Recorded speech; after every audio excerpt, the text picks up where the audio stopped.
എല്ലാ മാന്യ സ്നേഹിതർക്കും സ്നേഹവന്ദനങ്ങൾ. ലോകത്തിലെ പ്രധാനപ്പെട്ട മതങ്ങളിൽ ഒന്നാണ് ഇസ്ലാം. നമുക്കറിയാം, ഇസ്ലാം ഇന്ന് ലോകത്തിൽ വളരെ ഫാസ്റ്റായി വളർന്നുകൊണ്ടിരിക്കുന്ന ഒരു മതമാണ്. വളരെ വേഗത്തിൽ അത് ഒന്നാം സ്ഥാനത്തെത്തും എന്നാണ് ഇസ്ലാമിക പണ്ഡിതന്മാർ അഭിപ്രായപ്പെടുന്നത്. ഇതാണ് അതിന്റെ യാത്രയെങ്കിൽ ഇരുപക്ഷമില്ലാത്ത വിധം അത് ഒന്നായി മാറുകയും ചെയ്യും. അത് എന്തുകൊണ്ടായിരിക്കും അപ്രകാരം ഇസ്ലാമിനൊരു വളർച്ച ഉണ്ടാകുന്നത്? അത് സ്വതവേ വളരുന്നതാണോ, അതോ ആരുടെങ്കിലും സമ്മർദ്ദം കൊണ്ട് അത് വളർത്തപ്പെടുന്നതാണോ എന്നുള്ളതാണ് ഞാൻ ഇന്ന് സംസാരിക്കുവാൻ താല്പര്യപ്പെടുന്നത്. ചില ദിവസങ്ങൾക്ക് മുമ്പ് അതിനോട് ബന്ധപ്പെട്ട് ചില വീഡിയോസ് അല്ലെങ്കിൽ ഷോർട്സ് ആയിട്ട് പല ഉസ്താദുമാരുടെയും പ്രസംഗ ശകലങ്ങളായി കേൾക്കുവാനിടവ്. അപ്പോഴാണ് ഞാൻ അതിനെക്കുറിച്ച് ഒന്ന് ചിന്തിച്ചത്. അതെന്റെ കേൾവിക്കാരുമായി ഒന്ന് പങ്കുവെക്കാം എന്നാണ് ഞാൻ കരുതുന്നത്. നമുക്കറിയാം, ഇസ്ലാം എന്ന ഒരു മതത്തിന്റെ ആവിർഭാവം 6-ാം നൂറ്റാണ്ടിലാണ്. മതം എന്ന് പറയുമ്പോൾ തന്നെ അതിനെ ദൈവവിചാരമെന്നോ അഭിപ്രായമെന്നോ ഒക്കെ നമുക്ക് മനസ്സിലാക്കാം, വിവക്ഷിക്കാം.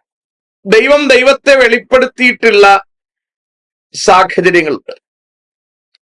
ദൈവത്തിന്റെ വഴികൾ ഇന്നതാണെന്ന് ദൈവം പറഞ്ഞിട്ടുള്ള സാഹചര്യങ്ങളുണ്ട്. മനുഷ്യൻ ദൈവങ്ങളെ സൃഷ്ടിച്ചു എന്ന് പാടുന്ന പാട്ടുകൾ നമുക്കറിയാം. അമ്മാതിരി മനുഷ്യരാൽ സൃഷ്ടിക്കപ്പെട്ട ദൈവങ്ങളും ഭൂപരപ്പിലുണ്ട്. ഇതിൽ ഏത് ശരി ഏത് തെറ്റ് എന്നുള്ളത് നമുക്ക് ഇതിനിടയിൽ എവിടെയെങ്കിലും ചെറുതായി സൂചിപ്പിച്ചു പോകാമെന്നല്ലാതെ അതിനെക്കുറിച്ച് നമുക്ക് ചർച്ച ചെയ്യാൻ ആവില്ല. ഏതായാലും 6-ാം നൂറ്റാണ്ടോട് കൂടി ഒരു പ്രവാചകനിൽ നിന്ന് ആരംഭിക്കുന്നതാണ് ഇസ്ലാം എന്ന ഒരു മതം. അതിന് ഇത്ര വേഗത്തിൽ വേരോട്ടമുണ്ടായത് എങ്ങനെ? അതിന്റെ വളർച്ച ഇത്ര ത്വരിതഗതിയിലാകാൻ കാരണം എന്താണ്? അതാണ് നമ്മൾ ചിന്തിക്കാൻ പോകുന്ന 1-2 കാര്യങ്ങൾ. ഇസ്ലാമിന്റെ മറ്റു വിഷയങ്ങൾ ചോദ്യം ചെയ്യപ്പെടുന്നതും ചർച്ച ചെയ്യപ്പെടുന്നതുമായ വിഷയങ്ങളാണ്. അതൊന്നും ഞാൻ സംസാരിക്കാൻ താല്പര്യപ്പെടുന്നില്ല. ഒന്ന്, ഇസ്ലാമിന്റെ വളർച്ചയുടെ പ്രധാനപ്പെട്ട കാരണം വളരെ ചെറുപ്പത്തിലെ തന്നെയുള്ള അവരുടെ മതപഠനമാണ്. മതപഠനത്തിനാണ് അവർ വളരെയധികം പ്രാധാന്യം കൊടുത്തിരിക്കുന്നത്. മറ്റൊരു മതങ്ങളിലും അമ്മാതിരി ഒരു മതപഠനം നമ്മൾ കാണുന്നില്ല.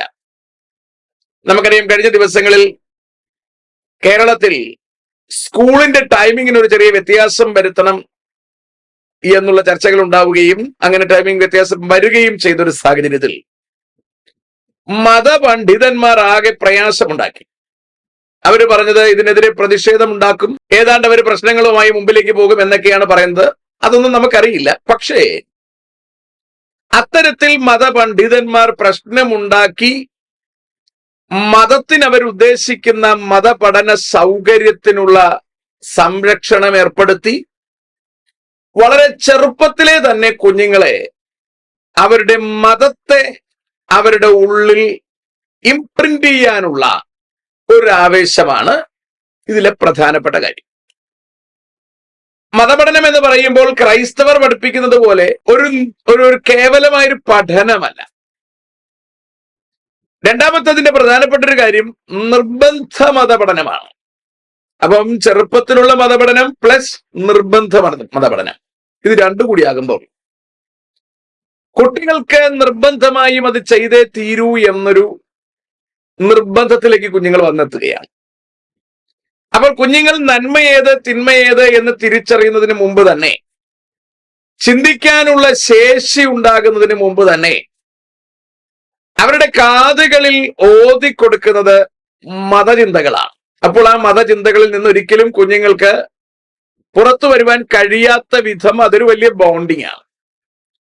പക്ഷെ ഇന്നത്തെ കാലം കുഞ്ഞുങ്ങൾ പുറത്തിറങ്ങി വിദ്യാഭ്യാസം നടത്തി അവരുടെ കയ്യിൽ ലഭ്യമാകുന്ന സോഷ്യൽ മീഡിയകൾ അവർ ശ്രദ്ധിച്ച് നന്മ ഏത് തിന്മ ഏതെന്ന് ചിന്തിക്കാൻ സാഹചര്യം ഉണ്ടായാൽ നിശ്ചയമായും അവർ മതം ഉപേക്ഷിക്കാൻ തയ്യാറാവും. അപ്പോൾ ഇവിടുത്തെ പ്രധാനപ്പെട്ട കാര്യം, ഒന്നാമത്തെ മതത്തിന്റെ വളർച്ചയുടെ കാരണം ചെറുപ്പത്തിലുള്ള മതപഠനം, 2 നിർബന്ധിത മതപഠനം, 3 മതവസ്ത്രമാണ്. മതവസ്ത്രത്തോട് ബന്ധപ്പെട്ട് നമുക്ക് ഒരുപാട് കാര്യങ്ങൾ പറയാൻ പറ്റും. എന്ന് പറഞ്ഞാൽ വളരെ കുഞ്ഞിലെ തന്നെ ആൺകുട്ടികളെ സുന്നത്ത് ചെയ്യുക, പെൺകുട്ടികളെയും അങ്ങനെ എന്തൊക്കെയോ ചേലാകർമ്മം ഉണ്ടെന്നാണ് പറഞ്ഞു കേൾക്കുന്നത്. എനിക്ക് അതിനെക്കുറിച്ച് അറിയില്ല, ഉണ്ടെങ്കിൽ അത് വേദനാജനകമായ കാര്യമാണ്. ഏതായാലും ശരിക്കും കുട്ടികളുടെ ശരീരത്തിൽ തന്നെ അവരിനി ഏത് മതത്തിലേക്ക് മാറാൻ ചിന്തിച്ചാലും മാറിപ്പോയാലും അവർക്കൊരിക്കലും ശരീരത്തിൽ മാറ്റാനാവാത്ത ഒരടയാളം അവരുടെ ശരീരത്തിൽ ഉണ്ടാവുകയാണ്. അപ്പോൾ ശരിക്കും അവരുടെ ശരീരത്തിൽ തന്നെ അവർ മതം മാറിയാലും മാറിയില്ലെങ്കിലും അവരൊരു മതത്തിന്റെ ഭാഗമാണെന്ന ചിന്ത വരുത്തത്തക്ക വിധം അവരോട് തന്നെ ചോദിക്കാതെ നിർബന്ധിതമായി ചെയ്യുന്ന ഒരിടപാട്. ഇവകളൊക്കെ ധർമ്മവിരുദ്ധമാണെങ്കിലും അവകൾ കുട്ടികളുടെ മേൽ അടിച്ചേൽപ്പിക്കപ്പെടുക. നമ്മൾ എപ്പോഴും അറിയേണ്ടുന്നത് ഏതെങ്കിലും ഒരു കാര്യം പൈശാചികമാണോ ദൈവികമാണോ എന്ന് തിരിച്ചറിയുന്നത് ആ വിഷയത്തിന്റെ പുറകിലെ സ്വാതന്ത്ര്യമാണ്. ദൈവം മനുഷ്യനെ സൃഷ്ടിച്ച് ഏദൻ തോട്ടത്തിൽ കൊണ്ടാക്കിയിട്ട് ഒരു വൃക്ഷം നടുവിൽ വെച്ചിട്ട് പറയുകയാണ്, ഈ വൃക്ഷത്തിന്റെ ഫലം തിന്നരുത്, ഇത് തിന്നാൽ നമ്മൾ തമ്മിലുള്ള ബന്ധം അവസാനിക്കും, മരിക്കുമെന്ന വാക്കിന്റെ അർത്ഥം അതാണ്. പിശാച് അവിടെ നിർബന്ധപൂർവം സർപ്പത്തിന്റെ ഉള്ളിൽ പ്രവേശിച്ച് കൗശല ബുദ്ധിയോടുകൂടി ഹവ്വയുടെ അടുക്കൽ ചെന്ന് അവരെ അത് ബുദ്ധിപൂർവം തീറ്റിച്ച് ദൈവത്തിൽ നിന്ന് അകറ്റുകയാണ്. ദൈവത്തിന്റെയും ചെകുത്താന്റെയും സ്റ്റാൻഡ് നമുക്ക് അവിടെ തൊട്ട് കാണാം. ദൈവം മനുഷ്യനെ ദൈവത്തിന്റെ അതേ സാദൃശ്യ സ്വരൂപത്തിൽ, എന്ന് പറഞ്ഞാൽ ചിന്തിക്കുവാനും പ്രവർത്തിക്കുവാനും തിരഞ്ഞെടുക്കാനും ഒക്കെയുള്ള പൂർണ്ണ സ്വാതന്ത്ര്യം നൽകിക്കൊണ്ട് സൃഷ്ടിക്കുകയും, എന്നാൽ മറുഭാഗം പിശാചിന്റെ പ്രത്യേകത ചിന്തിക്കാനുള്ള സ്വാതന്ത്ര്യമില്ല, തിരഞ്ഞെടുക്കാനുള്ള സ്വാതന്ത്ര്യമില്ല, അവരെ പ്രഷർ ചെയ്ത് ജയിപ്പിക്കുന്ന ഒരു പരിപാടിയാണ്. അപ്പോൾ ഇതിൽ നിന്ന് തന്നെ നമുക്ക് മതമാരുടെ വക എന്ന് ഒരല്പം തലച്ചോറുണ്ടെങ്കിൽ മനസ്സിലാക്കാൻ കഴിയും. അപ്പോൾ കൃത്യമായും കുട്ടികൾക്ക് ചിന്തിക്കാനുള്ള ശേഷി പോലും കൊടുക്കാതെ അവർക്ക് മുഖക്കൊട്ട കെട്ടിക്കൊണ്ട് കണ്ണ് കെട്ടി കിണറ്റിലിടുന്ന, അല്ലെങ്കിൽ മുളക് വെടി വിതറി കൊള്ളയടിക്കുന്ന ഒരു സംവിധാനം. അവർക്ക് അവരുടെ ജീവിതത്തെക്കുറിച്ച് യാതൊന്നും ചിന്തിക്കാനുള്ള സ്വാതന്ത്ര്യം ലഭിക്കുന്നില്ല എന്നുള്ളതാണ് പ്രത്യേകത. എന്റെ മക്കളെ ഞാൻ വളർത്തിക്കൊണ്ടുവന്നത് ക്രൈസ്തവ സാഹചര്യത്തിലാണ്. ബൈബിൾ വാക്യങ്ങൾ പറഞ്ഞു കൊടുത്തിട്ടുണ്ട്, എല്ലാം ചെയ്തിട്ടുണ്ട്. പക്ഷേ മറ്റൊരു മതങ്ങളെയും കുറിച്ച് പഠിക്കാൻ പാടില്ലെന്നോ മറ്റൊന്നിനെയും കുറിച്ച് ചിന്തിക്കാൻ പാടില്ലെന്നോ സോഷ്യൽ മീഡിയയിലെ മറ്റാരുടെയും പ്രഭാഷണങ്ങൾ കേൾക്കാൻ പാടില്ലെന്നോ അങ്ങനെ വല്ലതും കേൾക്കുകയാണെങ്കിൽ കൊന്നുകളയുമെന്നോ ഉള്ള യാതൊരു റെസ്ട്രിക്ഷൻസും ഇല്ല. അതൊരു ക്രൈസ്തവ ഭവനങ്ങളിലും ഉള്ളതായി എനിക്ക് തോന്നുന്നില്ല. എന്നാൽ ഇസ്ലാമിന്റെ നില അതല്ല. ആ കുട്ടികൾക്ക് മറ്റാരുമായും ഇപ്പോഴത്തെ സാഹചര്യത്തിൽ അടുത്തിടപഴകാൻ പോലും അസൗകര്യം ഏർപ്പെടുകയാണ്. അപ്പോൾ ഇത് വളരെ ഗൗരവമേറിയതാണ്. ശരീരത്തിൽ തന്നെ ഒരു അടയാളം ഉണ്ടാക്കുക. രണ്ട്, അവരുടെ വസ്ത്രധാരണത്തിൽ ആൺകുട്ടികളെ തൊപ്പിയടക്കം വെച്ച് വേറൊരു രീതിയിലാക്കുക. പെൺകുട്ടികളെ പാവം കൊച്ചിലെ തന്നെ മുഴുവൻ ശരീരവും മറച്ചുകൊണ്ട് മറ്റൊരു ഇടപാടിലാക്കി മാറ്റുക. അപ്പൊ ശരിക്കും വസ്ത്രം കൊണ്ട് തന്നെ ഇവരെ മറ്റുള്ളവരിൽ നിന്ന് വേർപെടുത്തി നിർത്തുന്ന ഒരു സംവിധാനം. ഇതും ഈ മതത്തിന്റെ വളർച്ചയ്ക്ക് ഒരു കാരണമാകുന്നു എന്നുള്ളത് പ്രധാനപ്പെട്ട കാര്യമാണ്. മറ്റൊന്ന്, മതം ഉപേക്ഷിക്കാൻ കഴിയാത്തൊരവസ്ഥയാണ്. അമ്മാതിരി ഞാനൊരു വീഡിയോ കേട്ടിരുന്നു, ഇത് വളരെ വേദനാജനകമാണ്. ഒരാൾ മതം ഉപേക്ഷിക്കാൻ തയ്യാറായാൽ, അയാൾക്ക് അങ്ങനെ തോന്നിയാൽ, അയാൾ ഉപേക്ഷിക്കാൻ തയ്യാറായാൽ അയാൾക്ക് ഒരു ചാൻസ് കൊടുക്കും മടങ്ങി വരാൻ. വന്നില്ലെങ്കിൽ അയാളുടെ തല വെട്ടിക്കളയണമെന്നാണ് പറയുന്നത്. കണ്ടോ? അപ്പൊ അത്രയും സ്ട്രിക്റ്റ് ആയിട്ട് നിർബന്ധിതമായ മതത്തിൽ നിലനിൽക്കേണ്ടുന്ന ഗതികേട് മനുഷ്യനുണ്ടാവുകയാണ്. ഇവിടെ മനുഷ്യന് മൂവ് ചെയ്യാൻ പറ്റത്തില്ല. ഒരുമാതിരിപ്പെട്ട നട്ടലില്ലാത്ത ആർക്കും എതിർത്ത് ചിന്തിക്കാൻ പോലും പറ്റില്ല. അടിമകളായി തുടരേണ്ടി വരും. ശരിക്കും നട്ടലുള്ളവര് മാത്രമേ കാര്യത്തെ ചിന്തിക്കാൻ കഴിയൂ. അല്ലെങ്കിൽ ചിന്തിച്ച് തുടങ്ങിയാൽ തന്നെ നട്ടലില്ലാത്തവൻ ഇട്ടിട്ട് പോകേണ്ടി വരും. അപ്പോൾ ഒരുപാട് വില കൊടുത്താൽ മാത്രമേ ഇതിനെ ഉപേക്ഷിക്കണമെങ്കിൽ ഉപേക്ഷിക്കാൻ കഴിയും. അല്ലാതെ എന്ത് തിന്മയാണെങ്കിലും അതിൽ മുറുകെ പിടിച്ച് അവസാനം വരെ പോകേണ്ടുന്ന ഒരു ഗതികേട്, നിർബന്ധം അതിന്റെ പുറകിലുണ്ട്. തലവെട്ടിക്കളയുക എന്നുള്ളതാണ് അവർ പറഞ്ഞത്. അങ്ങനെ നൂറുകണക്കിന് ആൾക്കാരെ അല്ലെങ്കിൽ ലക്ഷക്കണക്കിന് ആൾക്കാരെ ഇവർ തല വെട്ടിയിട്ടുമുണ്ട്. അടുത്തത് പ്രലോഭനങ്ങളാണ്. ഞാനിപ്പോ പറയുന്ന അഞ്ചാമത്തെ കാര്യമാണ് പ്രലോഭനങ്ങൾ. സ്വർഗത്തിൽ ചെന്നാൽ നിങ്ങൾക്ക് കിട്ടാൻ പോകുന്നത് മദ്യപ്പുഴകളാണ്, പിന്നെ സ്ത്രീകളാണ്. സ്ത്രീകളെ കുറിച്ചുള്ള വിവരണമൊക്കെ കേട്ടാൽ ശരിക്കും മാന്യതയുള്ള ആൾക്കാർക്ക് ലജ്ജ തോന്നും. സ്ത്രീകളും അത് കേട്ടിരിക്കുന്നു എന്നുള്ളതാണ് ഇതിന്റെ പ്രത്യേകത. സ്ത്രീകൾക്ക് സ്വർഗത്തിൽ എന്തുണ്ട് എന്നതിനെ കുറിച്ച് ഒന്നും പറയുന്നില്ല എങ്കിൽ പോലും പുരുഷാധിപത്യത്തിന്റെ കീഴിൽ എന്തൊക്കെയോ മാസ്മരികമായ കുറെ ചിന്താ കൂട്ടങ്ങളുടെ ഇടയിൽ ഇതിങ്ങനെ വളരുകയാണ്. അപ്പോഴിത് വളരാനുണ്ടാകുന്ന അടുത്ത സാഹചര്യം പ്രലോഭനങ്ങളാണ്. നമ്മൾ ഓർക്കണം, മറ്റൊരു മതത്തിലും ഇല്ലാത്ത വിധം മനുഷ്യൻ ബോംബ് ശരീരത്തിൽ വെച്ച് കെട്ടി ചാവേറായി ചെന്ന് മരിച്ചാൽ മതത്തിന് വേണ്ടിയാണ് മരിക്കുന്നതെങ്കിൽ സ്വർഗത്തിൽ ചെന്നാൽ ഉടൻ അവിടെ സ്ത്രീകൾ നിരന്നു നിൽക്കുകയാണ്, അത്രേ ശാരീരിക ബന്ധം ആരംഭിക്കുകയാണ്. അതിനുവേണ്ടി ലിംഗത്തിൽ ഇരുമ്പുറയിട്ട് മരിക്കുന്ന മതക്കാരുണ്ടെന്ന് പറഞ്ഞാൽ, മതഭ്രാന്തന്മാരുണ്ടെന്ന് പറഞ്ഞാൽ ആ മതം വളരുകയല്ലാതെ പിന്നെ എന്താണ് ചെയ്യേണ്ടത്? അടുത്തതൊന്ന്, അതിനുവേണ്ടി തയ്യാറായി പ്രസവിക്കാൻ നിൽക്കുന്ന സ്ത്രീകളെയാണ്. പ്രായപൂർത്തിയാവുക എന്ന് പറഞ്ഞതിൽ 18 വയസ്സാണെങ്കിൽ പോലും അതുവരെ കാത്തിരിക്കാതെ ശരീരം കൊണ്ട് പ്രായമാകുന്ന ഒരു സാഹചര്യം തൊട്ട് പ്രസവിക്കാൻ നിർബന്ധിക്കപ്പെടുന്ന ഒരു സമൂഹം. അതുകൊണ്ട് തന്നെ മറ്റൊരു സമൂഹത്തിലും ഇല്ലാത്ത വിധം കൂടുതൽ എണ്ണം പ്രസവിക്കുക, പിന്നെ അതിൽ വേറെ ഒരുപാട് മെനകേടുകളുണ്ട്. ഞാൻ അവിടേക്കെങ്ങും പോകാൻ തയ്യാറാകുന്നില്ല. അപ്പോ പ്രൊഡക്ഷൻ കൂടുതൽ വരികയാണ്. അപ്പൊ പ്രൊഡക്ഷൻ കൂടുന്നതനുസരിച്ച് എന്താണ് റിഡക്ഷൻ എന്നൊന്നും എനിക്കറിയില്ല. വല്ലാത്ത നിലയിൽ പ്രൊഡക്ഷൻ. മറ്റു തര മതങ്ങളെ പോലെ കൃത്യമായ കുടുംബജീവിതം, ഭാര്യ-ഭർത്തൃ ബന്ധം, ഭാര്യമാരുടെ എണ്ണം അങ്ങനെയൊന്നും നിർബന്ധമില്ലാത്ത ഒരു പശ്ചാത്തലം. ഈ എണ്ണം കൂട്ടുക എന്നുള്ളതാണ് അതിന്റെ പ്രത്യേകത. പണ്ട് ജർമ്മനി ഭരിച്ചിരുന്ന ഹിറ്റ്ലർ പറഞ്ഞതുപോലെ, ജർമ്മൻ സ്ത്രീകളെ നിങ്ങൾ ജർമ്മൻകാരെ പ്രസവിക്കുന്ന പേറ്റ് ചക്കികളാവുക. ആണുങ്ങളോട് പറഞ്ഞത് നിങ്ങൾ ജർമ്മൻകാരാവുക.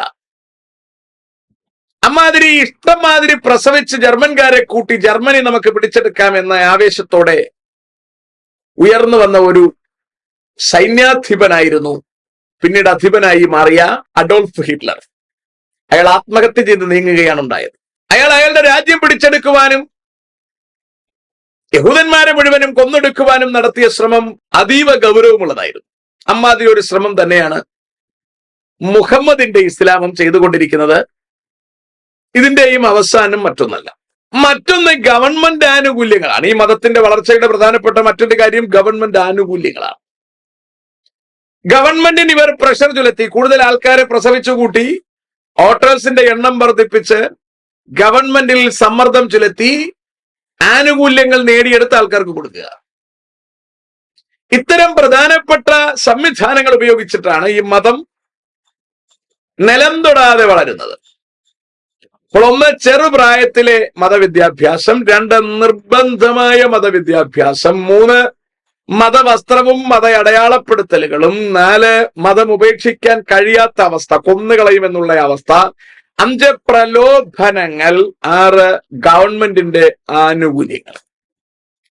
ഇങ്ങനെ പ്രധാനപ്പെട്ട 5 അല്ലെങ്കിൽ 6 തലങ്ങളിലൂടെയാണ് ഈ മതത്തിന്റെ വളർച്ച. ഈ വളർച്ച കോട്ടമാണോ നേട്ടമാണോ എന്ന് ചോദിച്ചാൽ, ഒന്ന്, ഇതിന്റെ നേട്ടം സ്വതന്ത്രമായി ചിന്തിക്കാനുള്ള ശേഷി വേണ്ട എന്നുള്ളതാണ്, അല്ലെങ്കിൽ നഷ്ടപ്പെടുത്തുന്നു എന്നുള്ളതാണ്. ഇസ്ലാമിൽ ജനിച്ചു വളർന്നാൽ ആ കുട്ടിക്ക് സ്വാതന്ത്ര്യത്തോടെ ചിന്തിക്കാനുള്ള അനുവാദമില്ല. അവരുടെ തലച്ചോറിനെ മറ്റാരോ നിയന്ത്രിക്കും. ആ നിയന്ത്രണത്തിന് കീഴിൽ കഴിയേണ്ടി വരിക എന്നുള്ളത് ആ മനുഷ്യൻ ജീവിക്കുന്നത് കൊണ്ട് അർത്ഥമില്ല എന്നുള്ളതാണ് അതിന്റെ അർത്ഥം. എന്ന് പറഞ്ഞാൽ സമ്പടി അതിന്റെ പുറകിലിരുന്ന് ശരിക്കും കടിഞ്ഞാനിട്ട് വളർത്തുകയാണ്. അയാൾക്ക് എങ്ങും ചിന്തിക്കാനുള്ള സ്വാതന്ത്ര്യമില്ല. ചുമ്മാതെ നമ്മുടെ ബ്രോയിലർ ചിക്കൻ വളരുന്നത് പോലെ 45 ദിവസം വളരാം. അത് കഴിയുമ്പോൾ എന്താക്കണമെന്ന് അവരാണ് തീരുമാനിക്കുന്നത്. ആ തീരുമാനത്തിന്റെ അടിസ്ഥാനത്തിലാണ് അവരെ വളർത്തുന്നതും തീറ്റിക്കുന്നതും വെള്ളം കൊടുക്കുന്നതും. രണ്ട്, ഈ അടിമത്തത്തിൽ തന്നെ ജീവിക്കേണ്ടുന്ന ഗതികേട്. അടിമത്വം എന്ന് പറയുമ്പോൾ മറ്റൊന്നും ചിന്തിക്കാൻ നിവർത്തിയില്ലാതെ ആ അടിമത്വത്തിൽ തന്നെ ജീവിക്കുക. ബ്രോയിലർ ചിക്കൻ അതേ പ്രത്യേകതയാണ്. അവർക്ക് കൊടുത്തിരിക്കുന്ന കൂടിന് പുറത്തേക്ക് അവർക്ക് പോകാനൊക്കില്ല, അതിനകത്ത് ജീവിച്ചോണം. മറ്റെന്തെങ്കിലും മാറ്റി തിന്നാൻ അവർക്ക് തീരുമാനിക്കാനൊക്കില്ല, അവിടെ കൊടുക്കുന്നത് തിന്നോണം. അത് വസ്ത്രം ധരിക്കുന്ന കാര്യത്തിലായാലും മുടി മുറിക്കുന്ന കാര്യത്തിലായാലും മറ്റെല്ലാത്തിലും, കുടുംബം നടത്തിക്കൊണ്ടു പോകുന്ന കാര്യത്തിലായാലും എല്ലാത്തിലും ഒരു വല്ലാത്ത നിയന്ത്രണം. എനിക്ക് തോന്നുന്നു കക്കൂസിൽ പോകുന്ന കാര്യത്തിൽ പോലും ഇവിടെ ഒരു വല്ലാത്ത നിയന്ത്രണമുണ്ട്. കയറുമ്പോൾ ഇന്നത് പറഞ്ഞു കയറണം, ഇരിക്കുമ്പോൾ ഇന്നത് പറഞ്ഞിരിക്കണം, എണീക്കുമ്പോൾ ഇങ്ങനെ പറഞ്ഞിരിക്കണം. വലിയ പാടാണ്. ഒന്ന് ടോയ്ലറ്റിൽ പോയിട്ട് തിരിച്ചിറങ്ങാൻ പോലും, വിസർജ്യം നടത്തി തിരിച്ചു വരാൻ പോലും വളരെ റിസ്ക് ഉള്ളൊരു ഇടപാടാണ്. അപ്പൊ ശരിക്കും ഒരു വെറും പൈശാചികം എന്ന് പറഞ്ഞ പോരാ, ഒരു വല്ലാത്ത പൈശാചികം എന്ന് നമ്മൾ പറയേണ്ടി വരും. മറ്റൊന്ന്, സ്വപ്ന ലോകത്തിലാണ് ജീവിക്കുക. യാഥാർത്ഥ്യ ബോധത്തിലല്ല ജീവിക്കുന്നത്, ഒരു സ്വപ്ന ലോകത്ത്. സ്വപ്ന ലോകം എന്ന് പറയുമ്പോൾ ഏതാണ്ട് ഹൂറികളെയൊക്കെ പ്രതീക്ഷിച്ച്, അവരുടെ നിതംബമൊക്കെ പ്രതീക്ഷിച്ച്, പിന്നെ ഒരുപാട് എക്സ്പ്ലനേഷൻ അതിനെക്കുറിച്ച്, ഞാൻ അതൊന്നും പറയാൻ തയ്യാറാകുന്നത്. ഒരു സ്വപ്ന ലോകത്താണ് അവർ ജീവിക്കുന്നത്. മറ്റൊന്ന്, യാഥാർത്ഥ്യ ബോധം ക്ഷയിക്കുകയാണ്. യാഥാർത്ഥ്യ ബോധം അവർക്കില്ല. 6-ാം നൂറ്റാണ്ടിൽ നടന്നു വന്ന കുറെ കാര്യങ്ങൾ, അവകളിൽ ഒരുപാട് തിന്മയുണ്ടെങ്കിൽ പോലും അവകളൊക്കെ മെഴുകി റെഡിയാക്കി ഒരു യാഥാർത്ഥ്യമല്ലാത്തൊരു ലോകത്തിൽ ജീവിക്കേണ്ടി വരിക. 5, സമൂഹത്തിൽ ഒറ്റപ്പെട്ടവരായി കഴിയുക. അവരുടെ വസ്ത്രവും കുപ്പായവും രീതിയും ഒക്കെ കാണുമ്പോൾ നമുക്കറിയാം, മറ്റാരും അവരെങ്ങനെ കൂടുതൽ അടുപ്പിക്കാറില്ല, ഇവരടുക്കാറുമില്ല. ഒറ്റപ്പെട്ട നിലയിൽ ജീവിക്കുക. ആഹാരത്തിൽ നിയന്ത്രണം, വസ്ത്രത്തിൽ നിയന്ത്രണം, ജീവിതത്തിൽ നിയന്ത്രണം, ആകെ നിയന്ത്രണം. നിയന്ത്രണം എന്നതിനേക്കാൾ ഉപരി വല്ലാത്ത അടിമത്വം. ഒരു പാട്ട് കേൾക്കാൻ കഴിയില്ല, ഒന്ന് ഡാൻസ് കളിക്കാനാവില്ല, ഒന്ന് ആഹാരം കഴിക്കാനാവില്ല. ശരിക്കും പിശാചിന്റെ കരാള ഹസ്തങ്ങളിൽപ്പെട്ട് ജീവിക്കുന്ന ഒരു മാംസകഷണത്തിന്റെ ഗതി. മറ്റൊന്ന്, സ്വയം ചതിക്കപ്പെടുകയാണ്. നമ്മുടെ ജീവിതത്തിൽ ദൈവം നമ്മളെക്കുറിച്ച് ഉദ്ദേശിക്കുന്ന ഒന്നിനെയും കുറിച്ച് ചിന്തിക്കാൻ പോലും നിവൃത്തിയില്ലാതെ, ഗ്രഹിക്കാനുള്ള ശേഷിയില്ലാതെ ശരിക്കും മൃഗങ്ങൾ ജീവിക്കുന്നത് പോലെ ജീവിക്കേണ്ടി വരിക. എന്ന് പറഞ്ഞാൽ ഞാൻ എന്നെ തന്നെ ചതിച്ച് ജീവിക്കുക. എനിക്കൊന്നിനെ കുറിച്ചും ചിന്തിക്കാൻ നിവൃത്തിയില്ലാതെ ആരോ ഒരാൾ കൊണ്ടുവന്ന ഒരു ഫിലോസഫിയുടെ പിറകെ ഞാൻ എന്നെ തന്നെ ചതിച്ച്, എന്റെ മനസാക്ഷിയെ ചതിച്ച് ഞാൻ ഇങ്ങനെ ജീവിക്കുക. മറ്റാരുടെയൊക്കെയോ അടിമയായി ഞാൻ ഇങ്ങനെ ജീവിക്കുക. ഏറ്റവും വലിയ ദുരന്തം. 70, 80, 100 കൊല്ലം ഈ ഭൂമിയിൽ ജീവിച്ചിട്ട് ഇവിടെ നിന്നിറങ്ങി നിത്യജീവൻ നഷ്ടപ്പെടുക എന്നുള്ളതാണ് ഏറ്റവും വലിയ ദുരന്തം. അത് നഷ്ടപ്പെടുത്തുക എന്നുള്ളതാണ് പിശാചിന് മനുഷ്യന്റെ മേലുള്ള ഉദ്ദേശവും. ഏതു വിധേനയും മനുഷ്യൻ ദൈവവുമായി ബന്ധപ്പെടാതെ, ദൈവവുമായി അടുക്കാതെ അവൻ നരകത്തിൽ പോകണമെന്ന് ആഗ്രഹിക്കുന്നത് പിശാചാണ്. അതിനുവേണ്ടി ജനിക്കുമ്പോൾ തന്നെ അവന്റെ കണ്ണടച്ചു പിടിച്ച്, മരിക്കുമ്പോൾ അവന്റെ ബോഡിയുടെ മുഖം പോലും മനുഷ്യനെ കാണിക്കുവാൻ നിവർത്തിയില്ലാതെ അവനെ ഈ ഭൂപരപ്പിൽ നിന്ന് മാറ്റി എന്നേക്കുമുള്ള ചെകുത്താന്റെ കൂടെയുള്ള വാസത്തിനായി കൊണ്ടുപോകുന്ന ഒരു വല്ലാത്ത രീതി. ഇതിലെണ്ണം വർദ്ധിക്കുന്നത് പിശാചിന്റെ കൃത്യമായും നിയന്ത്രണത്തിന് കീഴിൽ പോറ്റപ്പെടുന്നത് കൊണ്ടാണ്. മുഴുവൻ ഒരു രാജ്യത്ത് ഇസ്ലാമായി നോക്കട്ടെ, അവിടെ സമാധാനമുണ്ടോ? ഒരിക്കലുമില്ല. ഇവിടെ നിന്നാണ് നമ്മളിത് തിരിച്ചറിയേണ്ടത്. ഇത് സർവസ്വവും ചെകുത്താനാൽ നിയന്ത്രിക്കപ്പെടുന്ന ചെകുത്താന്യ സംവിധാനമാണ്. അതിൽ നിന്ന് ജനം രക്ഷപ്പെടുക എന്ന് പറഞ്ഞാൽ അതത്ര എളുപ്പമുള്ള കാര്യമല്ല. ഈ ജനത്തിന് രക്ഷയുണ്ടാകുവാൻ, ഈ ജനത്തിന് നിത്യജീവൻ ഉണ്ടാകുവാൻ നമുക്ക് പ്രാർത്ഥിക്കാം. അവർക്ക് സ്വാതന്ത്ര്യമായി ചിന്തിക്കുവാനുള്ള ശേഷി ഉണ്ടാകേണ്ടതിന് നമുക്ക് പ്രാർത്ഥിക്കാം, ആവുന്നത്ര പ്രവർത്തിക്കാം. വളരെ താമസിയാതെ മുഴു ലോകവും പിശാചിന്റെ ആധിപത്യത്തിലാകുമെന്ന് തിരുവെടുത്ത് പറയുന്ന പ്രകാരം ആ ആധിപത്യത്തിലാകുവാനുള്ള തത്രപ്പാടിലാണ്. അതിന്റെ അറ്റത്തെത്തുന്നതിന് മുമ്പ് നമ്മൾ ഇവിടെ വിട്ട് പോകേണ്ടി വരും. നമ്മളെ ചേർക്കുവാൻ കർത്താവായ യേശു ക്രിസ്തു വീണ്ടും വരും.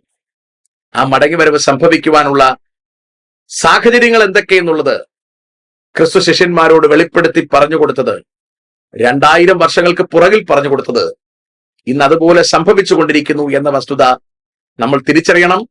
തിരിച്ചറിഞ്ഞ് നമ്മൾ ചതിക്കപ്പെടാതെ, അടിമത്വത്തിൽപ്പെടാതെ നിത്യജീവൻ പ്രാപിക്കുവാൻ പാകത്തിന് നമുക്ക് ജീവിക്കാം. മറ്റുള്ളവർക്കും ആ ബോധ്യമുണ്ടാകട്ടെ. അതിനുവേണ്ടി നമുക്ക് ശ്രമിക്കാം. ദൈവം എല്ലാവരെയും അനുഗ്രഹിക്കുമാറാകട്ടെ.